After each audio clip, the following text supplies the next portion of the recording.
zangu, kwa Waislamu na wasalimia assalamu alaikum wa rahmatullahi ta'ala wa barakatuh. Kwa Kristo tumsifu Yesu Kristo. Bwana Yesu asifiwe. Na kwa Tanzania wote, habari za saizi. Leo nimekuja tena tuzungumze kwa pamoja.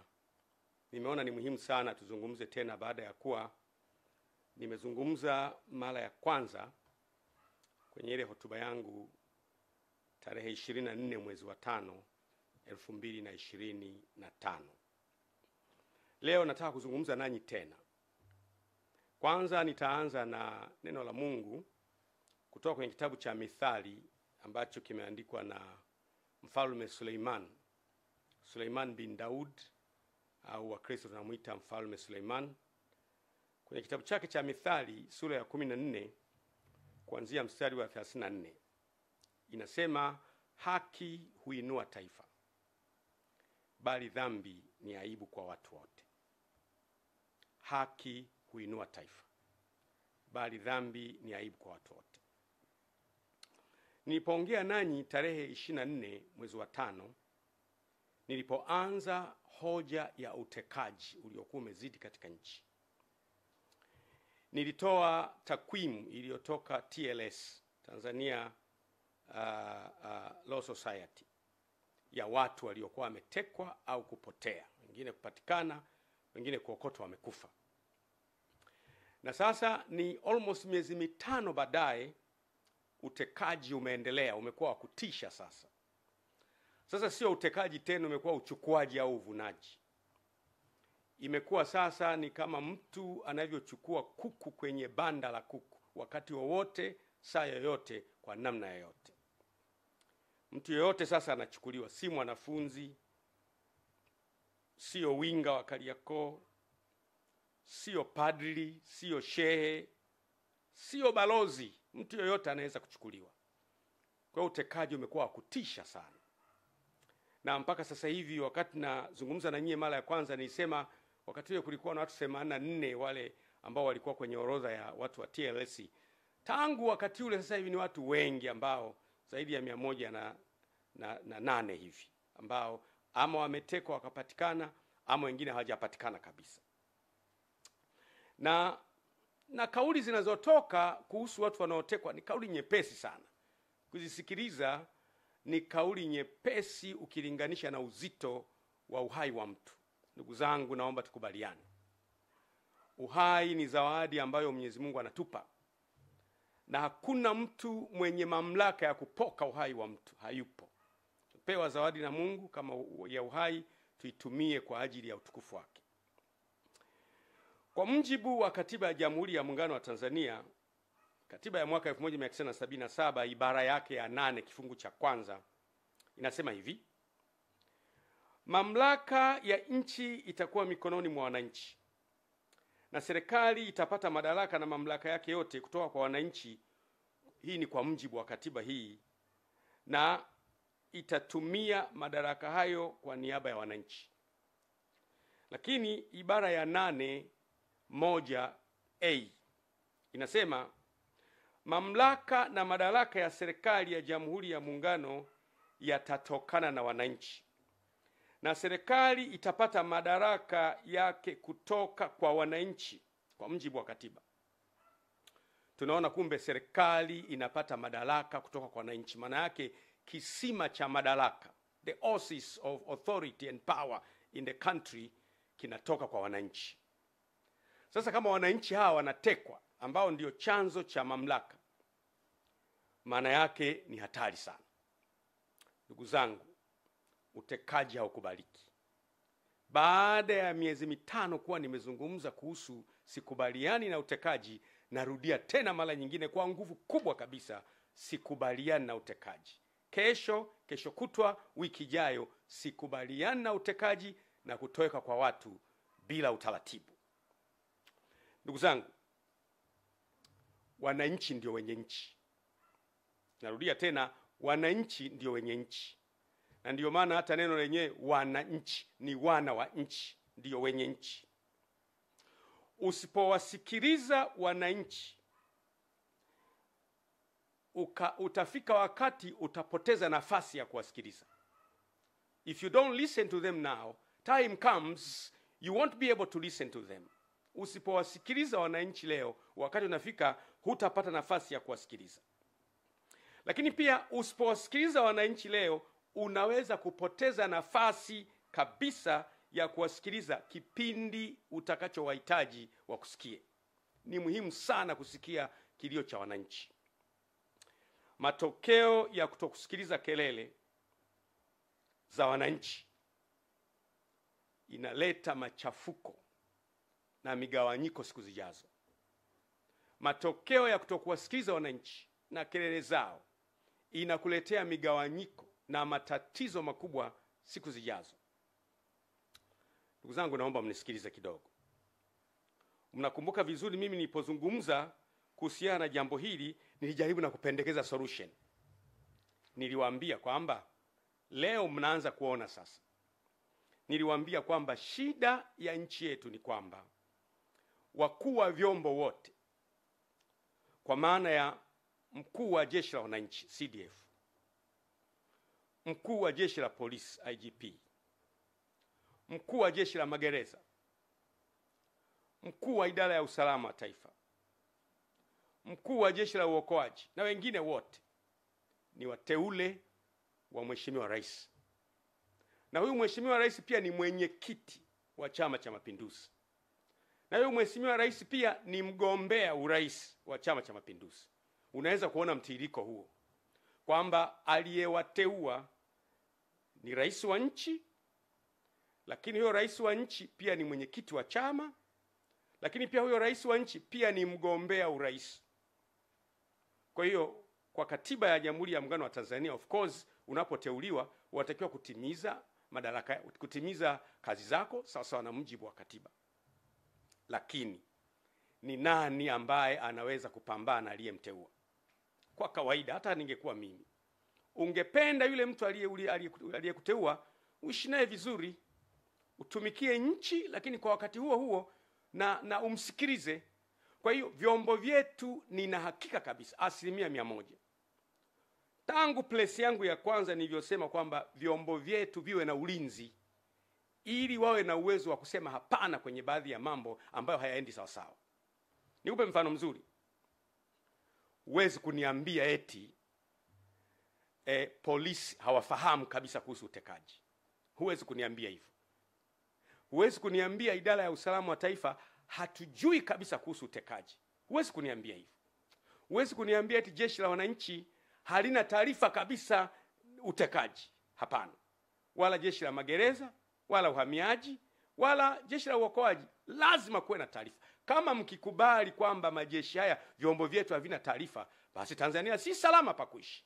Lakini mimi nafahamu competence.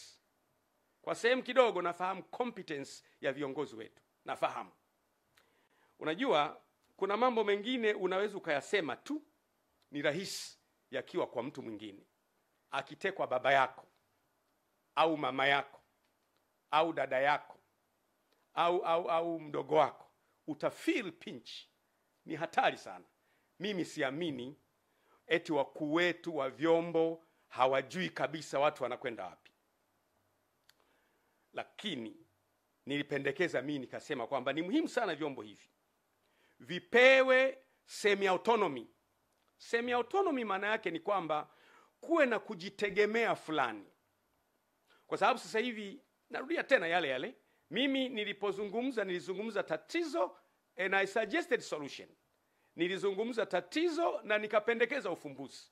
Lakini mwanzoni mlikuwa mnaona kana kwamba huyu anaongea tu. Niliongea mapema sana miezi 5 iliyopita, tarehe 24 mwezi wa 5 2025. Nikapendekeza nikasema hivi: ili kukomesha huu utekaji ambao umeendelea kuwepo katika taifa letu, ni vizuri wakuu wa vyombo wote wawe na semi autonomy. Semi autonomy maana yake kwamba wawe na kujitegemea fulani. Nikasema kuwe na mamlaka ambayo Mheshimiwa Rais anaweza kumteua, kwa mfano DGIS, mkuu wa idara ya usalama wa taifa, anamteua. Mheshimiwa Rais kama ilivyo kawaida amteue mkuu wa jeshi la wananchi CDF, Mheshimiwa Rais anaweza kumteua mkuu wa jeshi la polisi kama ilivyo na mkuu wa jeshi la magereza na mkuu wa jeshi la uhamiaji na mkuu wa jeshi la uokoaji. Lakini akitaka kuwatoa, kuwe na chombo kingine ambacho kinaangalia sababu za hawa kutolewa. Kuwe na instrument, kuwe na chombo kingine. Mimi nikapendekeza chombo kile kinaweza kuwa ni kamati ya ulinzi na usalama ya bunge, ambayo sababu zipelekwe kwa nini yeye anataka kutolewa. Kwa mfano, sasa hivi natoa mfano tu. Ni mfano, mimi napenda kutumia mfano. Kwa mfano, kama IGP anauona utekaji na hakubaliani, au DGIS wetu wa sasa hivi anauona utekaji na hakubaliani, au mkuu wa jeshi la wananchi anauona utekaji sasa hivi lakini hakubaliani, au mkuu wa jeshi la magereza au uhamiaji au jeshi la uokoaji anauona utekaji lakini hakubaliani, atakwendaje kwa bosi wake aliyemteua, ambaye bosi wake ni mgombea na bosi wake angependa ashinde? Atakwendaje kumwambia bosi, hili jambo mimi sikubaliani nao? Ikitokea, sijasema ndivyo hivyo, ikitokea kile chombo cha utekaji ni chombo cha mmoja wapo kati ya wagombea, ikitokea, sisemi imetokea, lakini ikitokea, if it happens, kwamba chombo cha utekaji ni chombo kimoja wapo cha kikundi cha mgombea mmoja wapo, ikitokea hivyo, nisisemi ni hivyo, lakini ikitokea hivyo, anawezaje mkuu wa jeshi la polisi kumapproach bosi wake kumwambia, bosi, kale ka kikundi kako bwana kanachukua watu? Anawezaje mkuu wa jeshi, mkuu wa idara ya usalama wa taifa kumwambia, bwana bosi, kale ka kikundi kako? Anafukuzwa kazi. Hiyo ni kweli. Usifikiri kwamba kuficha kichwa kwenye mchanga ni kuepuka madhara yanayokuja. Don't think hiding your head on the sand is a means to avoid disaster. Madhara yanapokuja ni kuyafesi na kukabiliana nayo na kutafuta ufumbuzi. Ndio maana niona mimi nitazungumza na kuzungumza tena bila woga. Hapo katikati nilinyamaza kimya nikiwa na tafakari, pengine mambo haya yatakoma, lakini bado yanaendelea. Kwa hiyo si kweli kwamba eti wakuu wa vyombo wanakuwa hawajui kabisa. Wanajua, lakini watafanyaje? Akikaa akafumba macho akalala, ndani ya moyo wake akitafakari, anaona huu utekaji unaharibu nchi, ila atafanyaje? Lakini tungefanikiwa kuwa na semi autonomy, hawa wakuu wa vyombo kuanzia CDF kwa mfano, natoa mfano CDF pamoja na walio chini yake, chief of staff na wengine walio chini yake, tukasema hawa bwana wanatulindia nchi yetu. Kwa hiyo huyu kiongozi wa nchi atakayekuepo, mamlaka ya nchi, unajua watu wengine they are very narrow minded. Ukizungumza mamlaka ya rais, wanahisi unamwongelea rais aliyepo madarakani. Rais ni rais. Rais atakayekuja wote ni rais.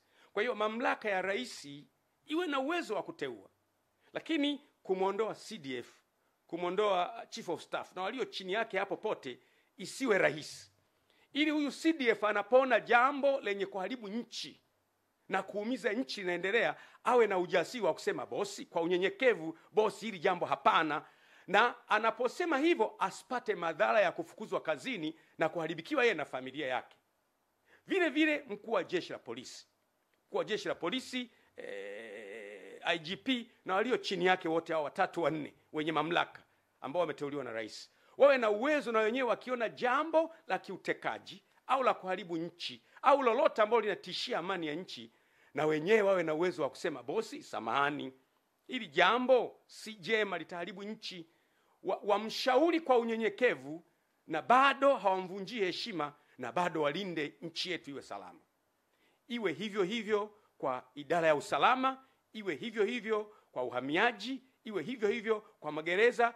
Wawe na uwezo wa kusema hapana kwenye yale mambo ambayo wanaona yanatishia uhai wa nchi yetu, na wasiwe na madhara kwa siku zijazo. Huo ndio ulikuwa ushauri wangu. Niwaambie ndugu zangu, si kweli kwamba eti mpaka leo vyombo havijui balozi mstaafu, mwenezi wa Chama cha Mapinduzi Taifa mstaafu, mjumbe wa kamati kuu ya Chama cha Mapinduzi mstaafu, mjumbe wa halmashauri kuu ya CCM mstaafu, Balozi Polepole eti vyombo vyote havijui iko wapi. Si kweli. Si kweli. Si kweli. Kama Polepole ametowekea akiwa Tanzania, I am 100% ina hakika kabisa kwamba vyombo lazima viwe vinafahamu iko wapi.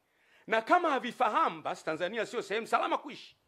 Lakini mimi kwa kiwango kidogo najua competence ya vyombo vyetu na wakuu wa vyombo. Najua.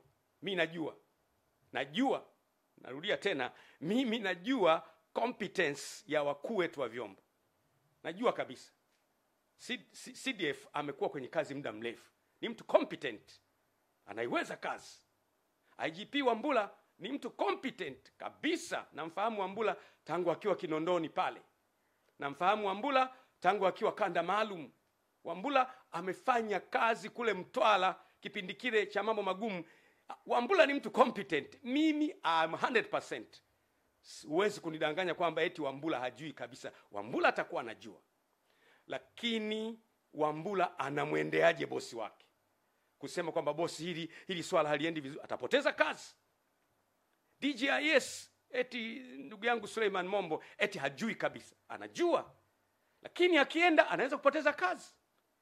Siamini CDF hajui au generali kiongozi wa magereza hajui. Wanajua. Lakini sasa watafanyaje?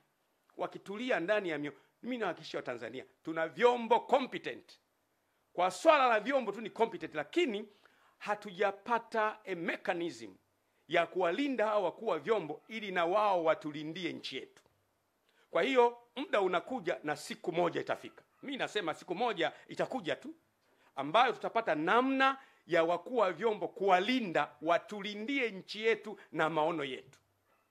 Ndugu zangu, my countrymen, kama tusipofanikiwa kuilinda nchi yetu, ipo siku nchi yetu njema tutaipoteza. Kwa sababu motive ya mgombea yote ni kushinda uchaguzi. Hata ningekuwa mimi, motive ya mgombea yote ni kushinda uchaguzi. Na anaweza kutumia njia ambazo zina damage nchi ili ashinde uchaguzi. Lakini motive ya nyie wakuu wa vyombo na vyombo vyetu ni kulinda nchi. Akija mtu mnamlinda, anamaliza, anaondoka. Anaingia kwa mujibu wa katiba, mnamlinda, anaondoka. Ndio wajibu wenu. Lakini itakapofika wakati tukaona aibu kusema juu ya mambo yanayohatarisha taifa, kuna siku tutakuwa na wakati mgumu sana. Ndugu zangu, ninyi wakuu wa vyombo ni binadamu. Niruhusini niongee na nyie. Si nyie mnayoendesha haya mambo ya utekaji, si nyie. Wala sio vyombo vyenu. Si nyie wala sio vyombo vyenu vinavyoendesha mambo ya utekaji. Lakini siku zijazo hamtaepuka kabisa kutamkwa mkiungamanishwa na matukio haya yaliyotokea wakati wa utawala wenu. Kwa mfano, watu watasema mwaka ule kipindi kile ambacho DJIS alikuwa fulani, miaka ile ambacho CDF alikuwa fulani, miaka ile ambacho mkuu wa jeshi wa polisi alikuwa fulani, miaka ile ambayo mkuu wa jeshi la magereza alikuwa fulani, miaka ile ambayo mkuu wa uhamiaji alikuwa fulani na mkuu wa jeshi alikuwa fulani, ndiyo miaka ile ambayo watu walitekwa sana. Hamwezi kukana kwamba si ninyi, lakini miaka ijayo historia itawarekodi kwamba ninyi mlipokuwa wakuu wa vyombo mambo haya yalitokea. Mimi naongea na nyinyi moja kwa moja kama mtumishi wa Mungu.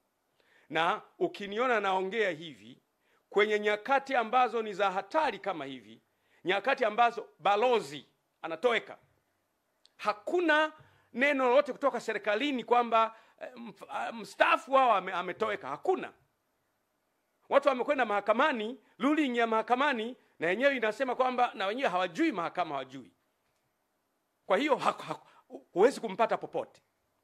Ukiniona mimi nazungumza kwa uchungu kabisa. Nchi ni yetu sote. You cannot avoid in the future that when they talk about these abductions, that your names might be connected, not in a sense that you are doers of those matters, lakini majina yenu yatatajwa, yataungamanishwa na hayo. Mimi nawashauri, pamoja na loyalty yenu kwa mamlaka, ambao ni jambo la muhimu na lazima. Loyalty yenu kwa mamlaka jambo la muhimu na lazima. Pamoja na loyalty yenu kwa mamlaka, liangalieni jambo hili kwa muhimu sana. Linawaunganisha nyie na utu wenu na familia zenu na watoto wenu. Si kwa sababu mmefanya, ni kwa sababu nyie ndio mlikuwa wenye mamlaka ya kulizuia hili jambo. Si kweli eti vyombo havijui Mdude na Soka wako wapi.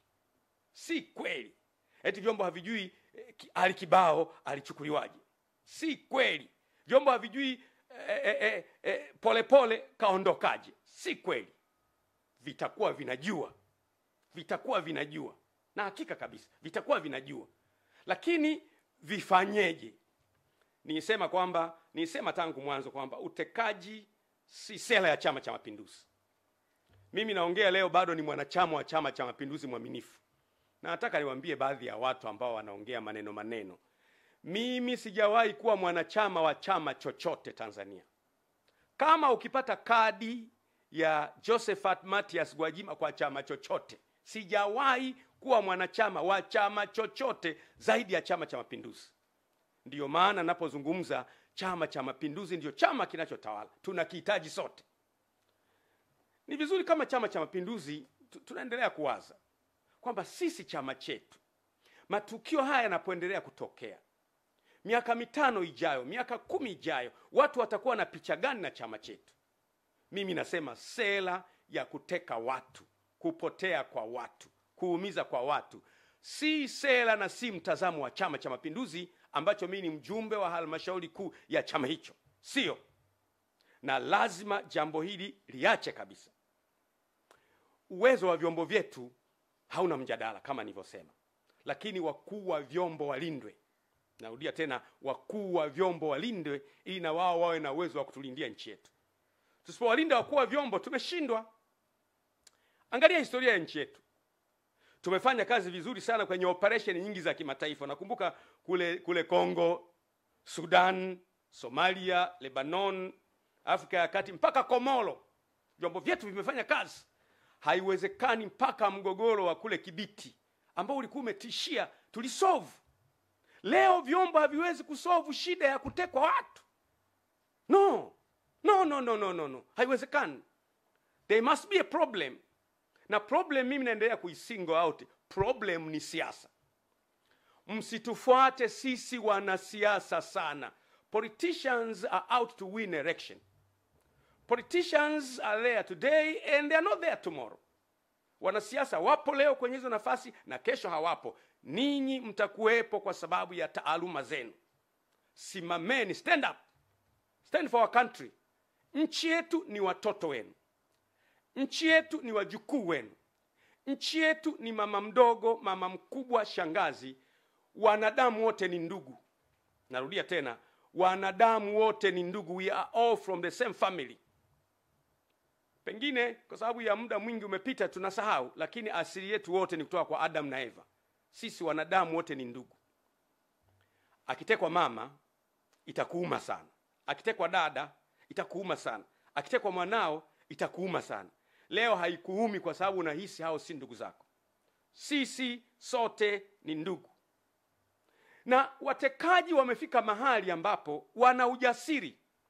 Nikamsikiliza mkurugenzi wa Jamii Forum Mero anasikika anasema kwamba yeye alipigiwa simu. Akaambiwa na mtu, bwana, tutakuteka, tutakuua na Watanzania watakulilia kwa siku 3 afu baadaye watasahau. Yaani mtekaji ana ujasiri wa kukupigia simu na kukwambia, bwana, tutakuchukua, alafu Watanzania watalia siku 3 watakusahau. Anakupigia simu.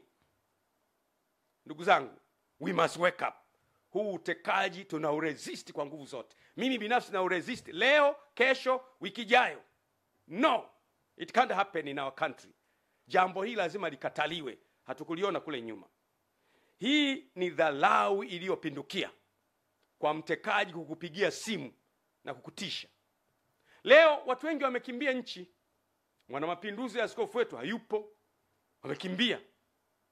Sikiza nikwambie. Kina Mwakipesile wamekimbia, wengi wamekimbia, wako nje. Wengine siwezi kuwataja kwa sababu ya hadhi zao. Maaskofu wa madhehebu makubwa kabisa wamekimbia nchi kwa sababu tu ya kusema sema. Sikiza niwaambie. At least mimi ni kiongozi wa taasisi. Unapokuwa kiongozi, watu wote hawezi kukubaliana na wewe. hata kwenye taasisi zetu za kimungu kabisa, ni kanisani au ni msikitini, si watu wote watakubaliana na wewe na pamoja na kwamba ni waumini wako. Wakukusema sema wapo. Wengine watakusema kwa sababu za uongo, zitakuuma. Kama kiongozi lazima uwe na courage ya kumeza hayo maneno. Ukiwaua wote utamtawala nani? Ukiwateka wote utamtawala nani? Itakuwaje baada ya hapo? Unaweza kuwateka ukashinda uchaguzi. Baada ya kushinda uchaguzi, kila uliyemteka ana mdogo wake, ana mjomba wake, ana shangazi yake, ana kaka yake, ana ndugu yake. Baadaye nchi itakuwa kwenye uchungu ambayo itakuwa ni ngumu sana kuiganga. Amkeni. Nasema tena, this is a last wake up call. Hii ni kengele ya mwisho ya kuamsha kwamba amkeni, tutapoteza nchi. Kataa utekaji, disappearance of persons. Kwa mimi siamini kabisa kama kwa vyombo havifahamu, lakini vyombo tangu mwanzo nimesema sio vyombo, lakini kuna kitu fulani ambako huwezi kugusa.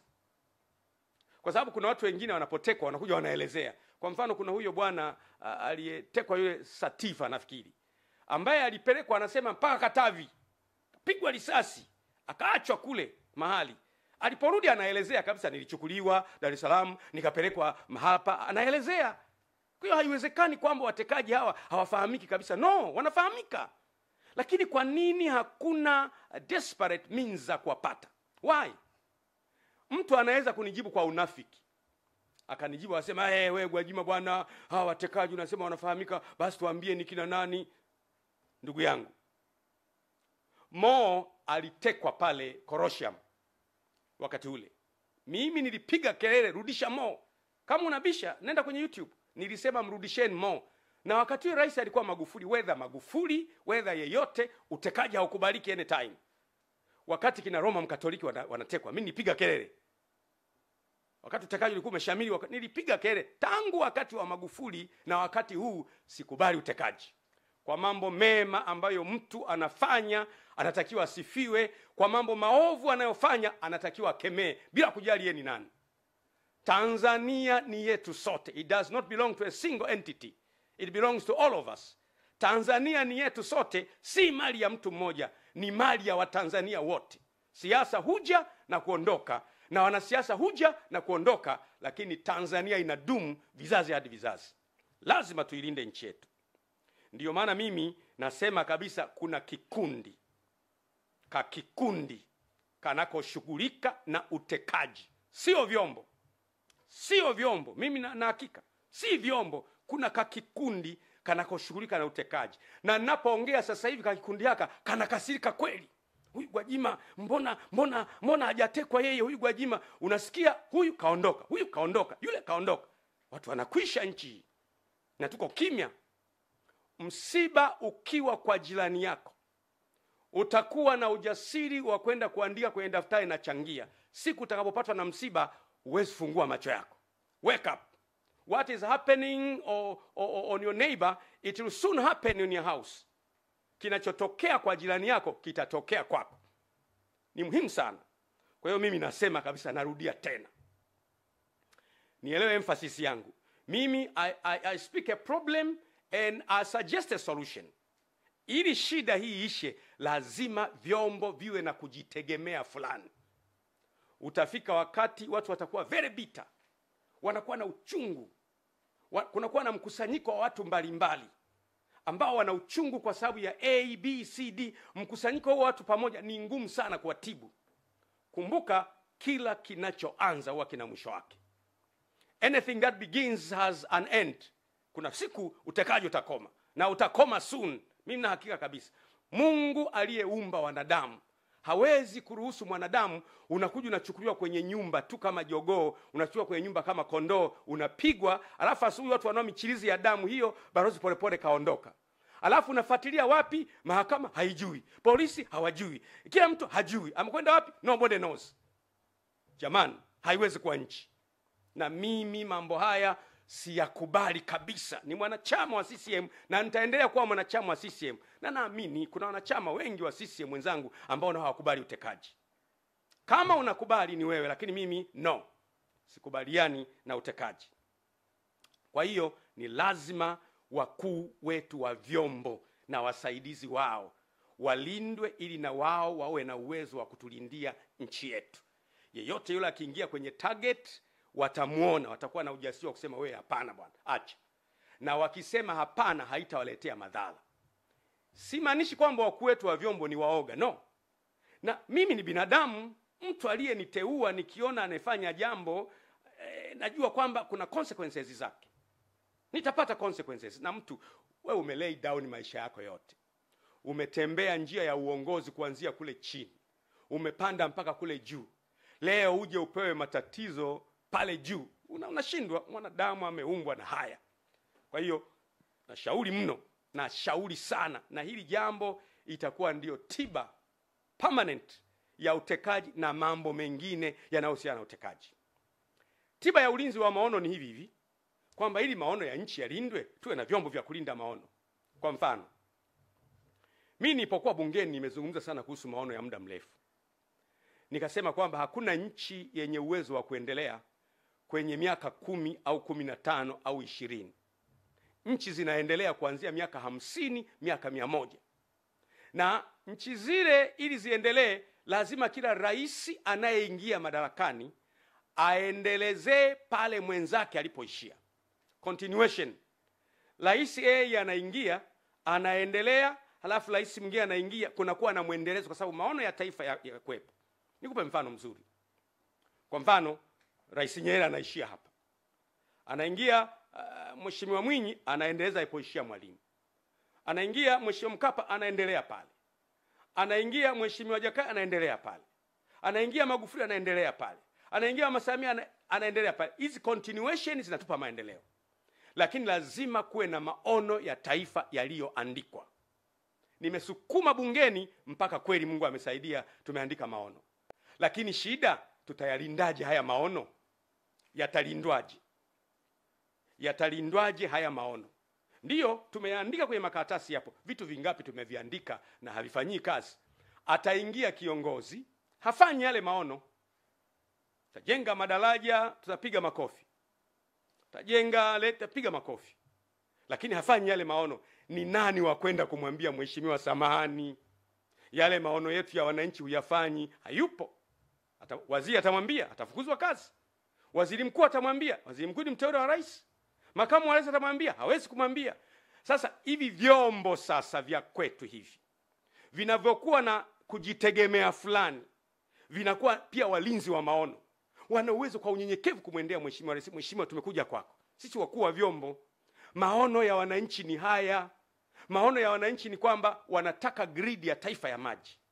Maono ya wananchi ni kwamba wanataka kila wilaya iwe na hospitali. Maono ya wananchi ni kwamba wanataka kila barabara iwe ya lami. Maono ya wananchi wanasema kila mtoto mwenye uwezo wa kusoma chuo kikuu asome chuo kikuu. Maono ya wananchi ni kwamba asipatikane mtu wa kukaa kwenye nyumba ya majani. Maono ya wananchi ni kwamba kuwe na innovation centers, centers za uvumbuzi, wale watoto wenye vipaji maalum wawekwe pale. Unaanza kuondoka mheshimiwa. Hao watakuwa ndio walinzi wa maono. Vinginevyo, bila ya hivyo, tutaandika maono kwenye vitabu ambayo hatuwezi kuyalinda. Lakini nataka kuambia, asubuhi inakuja. Narudia tena, tutazame kule mbele, asubuhi inakuja. Haya mambo ya utekaji na kuumiza watu, kuna siku yatakwisha. Na naamini kabisa yatakwisha. Ndugu zangu, ufisadi na uharibifu wa mali za taifa. Taifa letu lina safari ya kujenga uchumi na kuinua maisha ya watu. Objective au lengo kubwa la kila taifa ni ustawi wa watu wake. Inafahamika. Lengo kubwa la kila serikali ni ustawi wa watu wake. Ufisadi msingi wake mkubwa ni choyo, ulafi, ubinafsi, kukosa kuwaona wengine wana thamani kuliko wewe. Na ndio maana unakuta mtu amejilimbikizia vitu. Kumekuwa na malalamiko kila mahali ya wizi wa mali, ambao mimi huwa naepuka sana kumtaja individual. Kwa sababu nikilazimia kumtaja individual huwa namtaja in details. Ndio maana nasema ili mpate ujumbe. If I am obliged to speak an individual, I have to detail the individual. Na mimi singependa sana. Lakini wizi umezidi. Tunaona kwenye mitandao tuhuma zimejaa wizi, si madini, si hiki. tuhuma zimejaa, na hili jambo linatakiwa kufanyiwa kazi. Ni hatari sana kwa ustawi wa taifa letu. Tumekuwa tukimsikia Polepole, Mheshimiwa Polepole akisema wazi taarifa mbalimbali za ufisadi mkubwa kwenye madini, kwenye maeneo mbalimbali ambayo msitaki kuyasema. Sitaki kuyasema kwa sababu mimi nimekuwa kwenye kamati ya bunge ya biashara, viwanda na uwekezaji wakati ule. Nafahamu vitu vingi. Nafahamu sana kuhusu Liganga na Mchuchuma. Wale wabunge wenzangu tuliokuwa kwenye kamati moja wanajua nikiwa naongea. Nilishaya kusimamia kuhusu Liganga na Mchuchuma. Nikasimama na kuwaelezea kwenye kamati. Nikatoa na document. Nikaonyesha document jinsi ambavyo tumepoteza pesa nyingi. Yaliyonipata Mwenyezi Mungu peke yake anajua. Usiku ule watu walivamia nyumba yangu, wakavunja gari, wanatafuta document kule Dodoma. Kwa hiyo usifikiri kwamba kuna wakati mimi nakaa kimya kwa sababu ya staha. Kuna wakati hauzungumzi vitu ukaleta migawanyiko kwenye nchi. Nasema tena, sometimes we don't talk things because they won't heal the problem. Huongei vitu kwa sababu unahisi ukiongea badala ya kutibu utaleta tatizo, kwa hiyo unaamua kuacha kuongea. Lakini ufisadi, wizi, kujilimbikizia mali kumezidi. Mimi ipo siku ambayo ikilazimika ninaweza kukutajia akaunti za watu walizo camouflage fedha na kwenye majina ya watu na kampuni tofauti. Naweza kutajia. Lakini nawaza itajenga nini? Inaleta bitterness na ugomvi na uchungu kwa watu. Lakini vyombo ndio vingekuwa na uwezo wa kutulindia hayo. Kumbuka kilio changu mimi ni vyombo. Nani amfunge paka kengere? Ni nani? Nani huyo atakayesema kwamba huyo hapo? Hamna. Mwizi hawezi kumkemea mwizi mwenzake. Shetani akimkemea shetani, basi ufalme umeanguka. Siwezi kuongelea mambo ya gesi, makaa ya mawe, mambo ya madini, yameongelewa sana. Lakini nisikilizeni niwape neno hili. Ukijenga nyumba nzuri, ukaweka uzio mrefu, ukaweka na fensi ya umeme, alafu ukaweka na mbwa wakali sana, German Shepherd, mbwa makubwa, alafu ndani unakula vizuri, una magari mazuri, unaendesha vizuri, alafu majirani zako wana njaa, na wao wanajua kwamba yule jirani mwenye fensi ya umeme na mbwa wakali na walinzi wakali anakula ndani, hauko salama. Ipo siku hao majirani watapigwa shoti ya umeme 50, lakini 200 wataingia ndani. Hivyo ndivyo inaogopesha. Viongozi wanapojilindukia mali wao wenyewe wakawasahau wananchi. Ipo siku wananchi wataruka fence. Wataumwa na mbwa 50, wataumwa na mbwa 50, watapigwa shoti ya umeme 100, lakini 300 watakukamata. Hatutaki kujenga uchungu kwa wananchi wetu kwa mambo yanayoweza kuzuilika. Na mimi nimekuwa, huu ndio msimamo wangu na imani yangu. Lazima kila mtu afahamu ya kwamba kipaumbele cha taifa linalojitambua, ambalo viongozi wake wanajua wanachofanya, ni watu wao. Narudia tena. Lazima kipaumbele cha kiongozi yeyote iwe ni watu wake. Nikupe mfano. Kwa mfano, unajenga barabara kwa ajili ya nini? Watu wapite, watu waendeshe magari. Unajenga hospitali kwa ajili ya nini? Watu watibiwe, watu wapate kazi. Unaleta maji kwa ajili ya nini? Watu wanywe.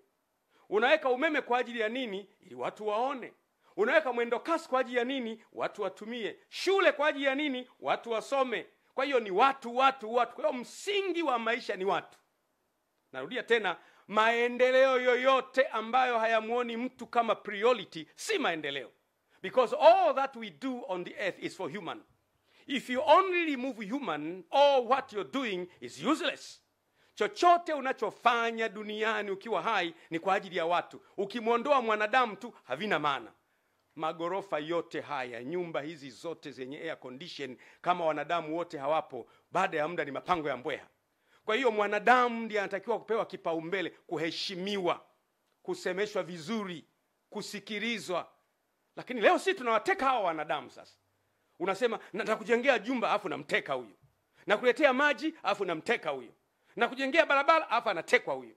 Lazima kiongozi yoyote anayejua anachofanya focus yake iwe ni watu. Watu asubuhi, watu jioni, watu usiku, watu mchana. Watu ni wa muhimu kuliko vitu. Na viongozi wazuri wanatoa kipaumbele kwa watu. Ndugu zangu, ukiona giza limekuwa zito sana, ujue asubuhi inakaribia. Giza limekuwa zito sana. Watu wanaishi kwa hofu. Mimi kipindi hiki nimekuwa kimya, watu wananipigia, wanatafuta, mheshimiwa yupo, Gwajima yupo, atakuwa ameshaondoka jamani, atakuwa ameshaondoka naye. Nipo na nipo sana. Nipo sana kwa sababu Mungu amenipa neema ya kuendelea kuwepo. Hatari ninazozipita si za maana sana ukilinganisha na umuhimu wa taifa letu kwa siku zijazo. The dangers I meet are less important in comparison with the necessity of protecting our country in the future. Hatari ni nyingi. Unatembea mtu kwenye mashimo, kwenye mahandaki. Lakini nasema iwe kwenye mahandaki, iwe kwenye mashimo, iwe kwa kujificha, iwe kwa kuishi au kwa kutokuishi, lazima mimi nitaisimamia nchi yangu na kuitetea nchi yangu, na utekaji hapana. No. Na tutazame kule mbele. Asubuhi inakuja. Siku ambayo kutapambazuka, tutembee mitaani, hatuna hofu ya kutekwa wala kupotea. Siku ambayo mtu atakuwa wa thamani kuliko kilomita za barabara ya lami au ya zege. Siku ambayo uhuru wa kuongea na kukosoa utakuwa wazi, utazungumza bila ya kumwogopa mtu. Siku zinakuja. Sasa hata kuipata haki imekuwa shida. Unaona mtu anahangaikia haki. Kwa mfano, nikupe mfano mzuri. Vyombo vya kutoa haki kwa mkono wa sheria vinatakiwa kuwa famu. Mahakama zetu ziwe famu. Bahati nzuri sana, jina hakimu au jaji ni jina la Mungu mwenyewe. Biblia inasema kwamba msingi wa kiti cha enzi ni haki na hukumu. Maandiko yanasema hivyo. Msingi wa kiti cha enzi cha Mungu ni haki na hukumu. Kwa hiyo mtu akiitwa hakimu au mtu akiitwa jaji ni jina la Mungu, kwa sababu Yesu anaitwa hakimu wa haki. Kwa hiyo watu wanapotafuta haki kwenye mahakama hawazipati. Unaweza kufika wakati watu wakafa moyo, wakatumia njia isiyo sahihi kuipata haki yao. Nitoe mfano. Kwa mfano, unamwona mheshimiwa kwa mfano Ruhagampina, mgombea wa chama chake ACT. Tangu alipoanza kugombea akatolewa, amehangaika mahakamani mpaka muda wa kampeni umeisha. Yaani muda wa kampeni umeisha, bado anatafuta haki. Hebu jaribu kuimagine, anatafuta haki tu na yeye awepo kwenye ballot paper apigiwe kula mpaka muda wa kampeni siku 60 zimeisha. Juzi nimemwona yuko mahakamani anatafuta haki. Muda umeisha, anatafuta haki. Amekata rufaa, hajapata bado, anahangaika, hajapata haki bado. Mpaka muda wa kampeni umeisha. Sasa hebu niulize, kama mtu anatafuta haki kwenye chombo cha kumsaidia apate haki, hawezi kuipata, atafuta haki wapi? Na waomba sana, ni muhimu sana kuwaza hayo. Wakati mwingine unaona huruma sana. Lakini muone Tundu Lissu. Tangu mimi nilipotoa mapendekezo kwamba ili nchi iwe stable, iwe vizuri, mwacheni Tundu Lissu ajiunge na chama chake, na wenyewe wagombee, tushindane. Tutawashinda tu. Sisi Chama cha Mapinduzi chama kikubwa, tutawashinda. Anahangaika leo na haki. Lakini Father Kitima ambaye alipigwa, mpaka leo aliyempiga hajapatikana. Na hao watu waliompiga wapo. Lakini Balozi Humphrey Polepole, mbunge mstaafu, mwenezi wa Chama cha Mapinduzi na mjumbe wa kamati kuu na mjumbe wa halmashauri kuu ya taifa, mstaafu, amepotea. Dar es Salaam amepotea. Yaani Dar es Salaam unapotea. Dar es Salaam polisi hajui umekwenda wapi, jeshi la wananchi hajui umekwenda wapi, familia hajui umekwenda wapi, lakini umepotea. Lakini msifikiri kwamba watu wanaopotea wanapotea kabisa. Hapana. Hapana. Yule mtu anayeshughulika kukuteka ametumwa, ni binadamu. Baadaye pembeni anasema, bwana unajua iko hivi, iko vile, iko hivi. Watu wanajua. Mimi nawashauri mno, vyombo, jitahidini kwa kadiri mnavyoweza kukisaka kikundi hiki ambacho kinateka watu katika nchi. Na mgundue kwamba pamoja na kwamba sio sisi, lakini siku zijazo tutakuja kuunganishwa kwamba tulipokuwa madarakani matukio haya yalitokea. Jambo zuri likitokea, heshima inawaendea nyie. Narudia tena, jambo zuri likitokea katika nchi, heshima inawaendea nyie na vizazi vyenu milele na milele. Jambo baya likitokea, aibu inawaendea nyie milele na milele. Kwa nini tunamsoma Mangungo? Tunamsoma Mangungo leo kwa sababu Mangungo wa Msovelo alikuwa anauza watu wake. Mpaka leo sidhani kama mtu atakubali kuitwa yeye ni wa ukoo wa Mangungo, kwa sababu ukoo ulishaharibika. Kwa hiyo mambo ambayo yanafanyika yana reflect kwenye kizazi chako miaka ijayo. Ni muhimu sana watu wanapotafuta haki wapate haki yao, ili watu wasife moyo. Makanisa ya Ufufuo na Uzima ambao mimi nayaongoza, ni kiongozi wao, yalifungwa kwa sababu mimi nilitoa hotuba ya kupinga utekaji. Unaona sasa ilipofika. Sasa unaweza kujiuliza, mimi nilipinga utekaji, makanisa yakafungwa. Ina maana aliyefunga makanisa na utekaji wana uhusiano? Mimi ni swali lile, sijasema wana uhusiano, ni swali. Kwa sababu mimi nilikemea utekaji. Nikasema utekaji haufai. Makanisa 2006 makanisa yamefungwa. Mikoa yote, wilaya zote, tarafa zote, kata zote yamefungwa. Kwa nini? Nilikemea utekaji. Sasa ina maana kuna mchungaji kiongozi 2006 sasa hivi wako mitaani, hawezi kuongoza ibada. Kuna maaskofu wetu 32 hawezi kuongoza ibada. Kuna waumini 3 na laki kadhaa hawezi kwenda kwenye ibada. Wanawaza nini hawa watu? Tumeamua sasa, basi wamefunga, tutumie njia ya kutafuta haki kwenye vyombo vya haki. Hatujapata mpaka leo. Mpaka nikiwa naongea leo, hakuna muumini wa makanisa yetu, kanisa halijafunguliwa mpaka leo. Kwa nini? Umekemea utekaji. Narudia tena, funga milele. Utekaji haukubaliki. Narudia tena, funga kanisa mpaka Yesu arudi. Utekaji haukubaliki. Hatutakubali mtu atekwe, awe Muislamu awe Mkristo. Kule Zanzibar wanaendelea vizuri. Zanzibar kule si wamefanyaje?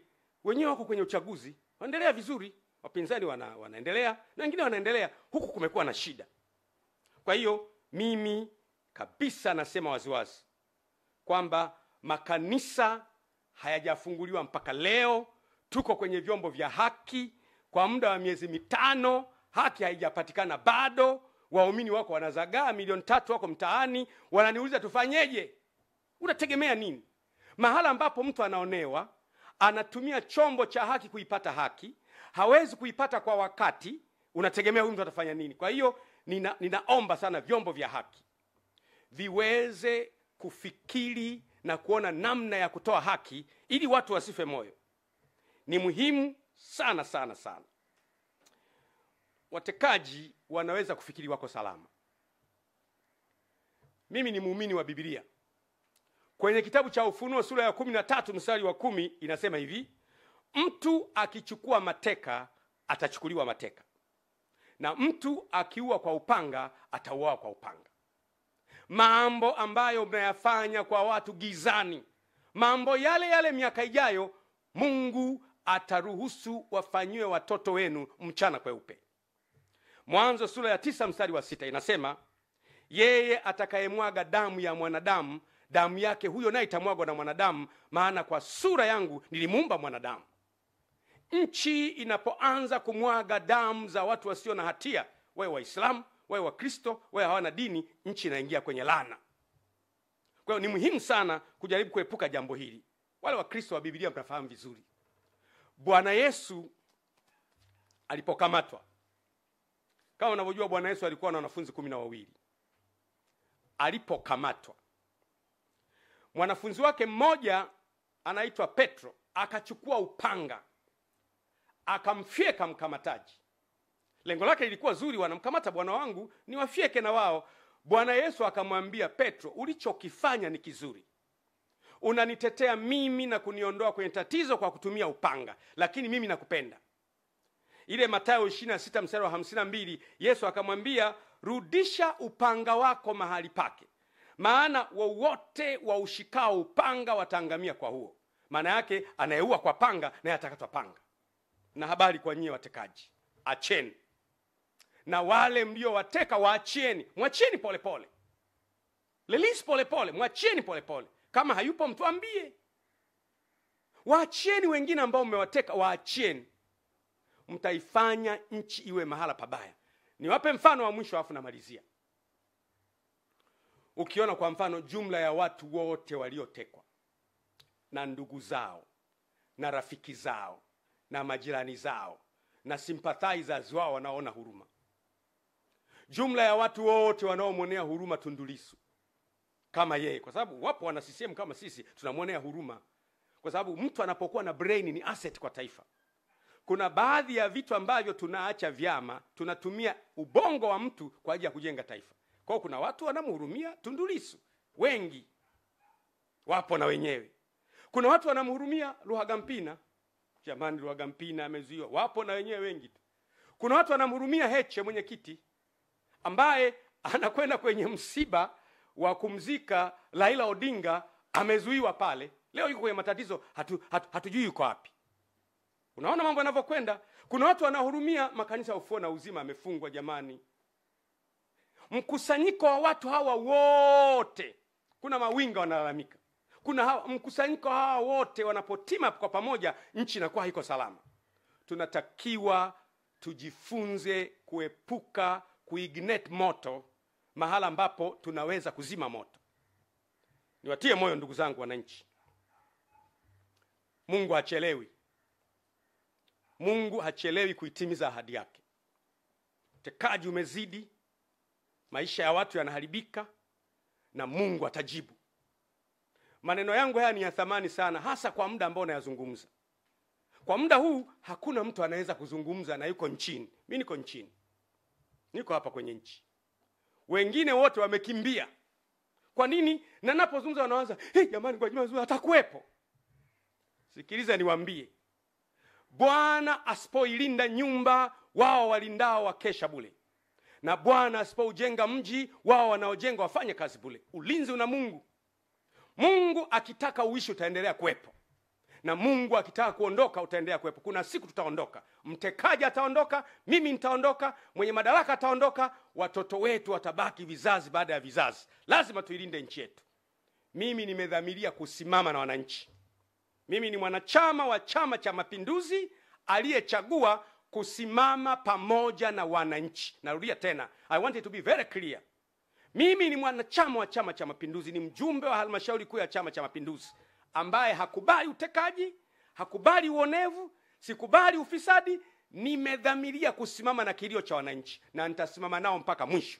Na wanachama wenzangu mnielewe kabisa kwamba nimedhamiria kusimama na wananchi mpaka mwisho, mpaka utekaji uishe.